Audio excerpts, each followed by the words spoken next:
Salut les gens, c'est Ama et aujourd'hui on se retrouve pour ce 10e jour du mois Pokémon. Aujourd'hui nous allons parler du film Pokémon et l'ascension de Darkrai. Mais avant d'entamer le résumé, je dois vous situer à peu près le contexte du film. En fait ce film là fait partie d'une trilogie avec le film 11 et 12. Et du coup ce film là a pour but de nous introduire cette fameuse trilogie. Donc sur le papier c'est une excellente idée, reste à voir si la qualité des films est à la hauteur.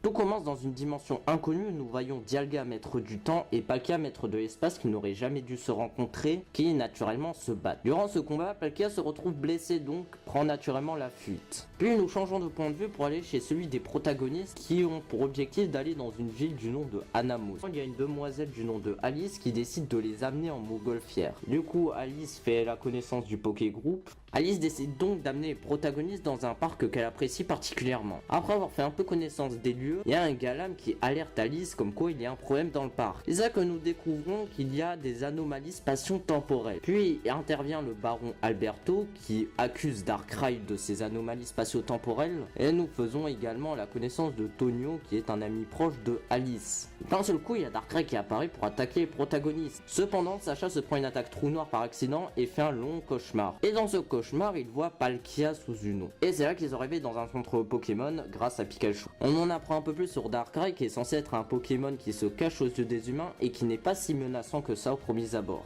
Pour se changer les idées, Alice décide d'amener le Poké Group dans la tour Espace-Temps. Nous changeons de point de vue pour revenir au combat Dialga vs Palkia et Palkia tente de s'enfuir par une dimension qui semble être celle des protagonistes. Et c'est lorsqu'il tente de traverser cette dimension qu'il y a une lueur dans le ciel qui apparaît. Et c'est au même moment que Darkrai apparaît pour crier allez-vous-en et balance plein d'attaques trous noirs sur tous les Pokémon des habitants alentours. Suite aux nombreuses anomalies spatio-temporelles, les rêves des Pokémon semblent se matérialiser en sorte d'esprit. Après cela, les habitants découvrent qu'ils ne peuvent plus s'enfuir de la ville à cause d'un épais brouillard. Alberto décide donc de s'en prendre à Darkrai qui pense être le coupable de tout ça et arrive à retourner tous les dresseurs aux alentours contre Darkrai.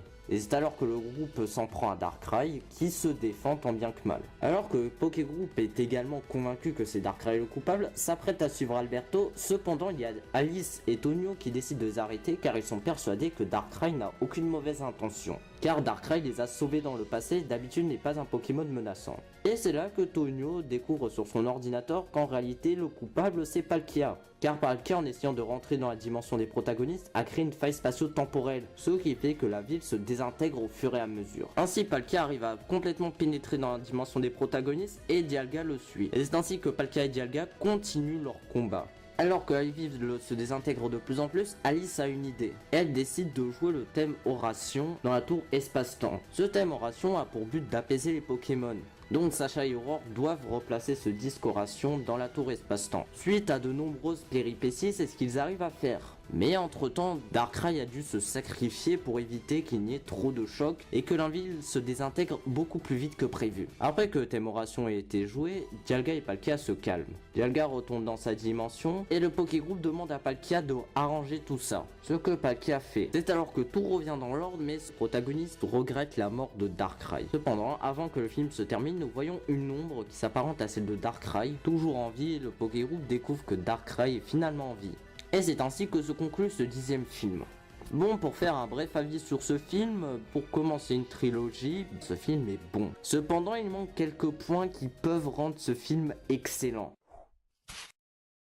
Premier point positif, le thème Oration est sympa. Oui, les combats dans ce film sont dynamiques et palpitants à suivre. Bon, les meilleurs combats du film au final ça se résume à de la grosse bataille de légendaires qui pète de partout. Certains pourraient dire que ce n'est que du fanservice, mais moi je trouve que c'est assez bien amené et que cela n'est pas trop incohérent par rapport à ce que le film doit raconter. Au niveau des effets spéciaux c'est magnifique, donc les combats n'en sont que plus beaux. Dernier point positif qui rejoint un petit peu le précédent, la tension. Dans ce film il y a beaucoup de tension. Ça fait depuis un long moment qu'on n'a pas eu autant de tension dans un film Pokémon, parce que là c'est simple. Le moment où il y a le plus de tension c'est lorsque la ville est sur le point de se désintégrer, qu'ils doivent absolument réactiver le thème Oration et à côté il y a Dialga et Palkia qui font des dégâts en se battant. Déjà dans ce moment là il y a de gros dangers avec Dialga et Palkia qui peuvent littéralement détruire une ville s'ils le veulent et la ville qui est sur le point de se désintégrer petit à petit. Là c'est simple, si les protagonistes tombent à l'extérieur, ils meurent. Non je la refais.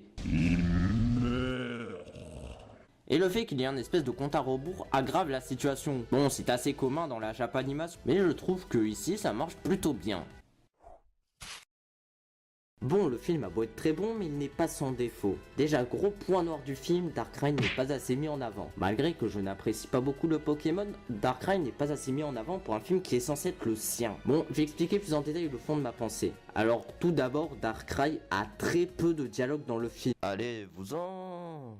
Bah, j'ai l'impression qu'il a dit que ça durant tout le film. Bon, après, ça ne rend pas le sacrifice de Darkrai moins impactant. Cependant, il y a un problème que j'ai avec ce sacrifice. Le fait qu'on apprenne à la fin qu'il n'est pas réellement mort, bah ça me dérange beaucoup. Parce que faire passer ce sacrifice juste pour un accident, juste pour que le film se termine en happy end, c'est de la merde. Ça décrivise un petit peu la mort de Darkrai et la tension qu'il y a eu dans le film. C'est assez dommage. Et c'est pas comme s'il l'avait pas fait dans les précédents films.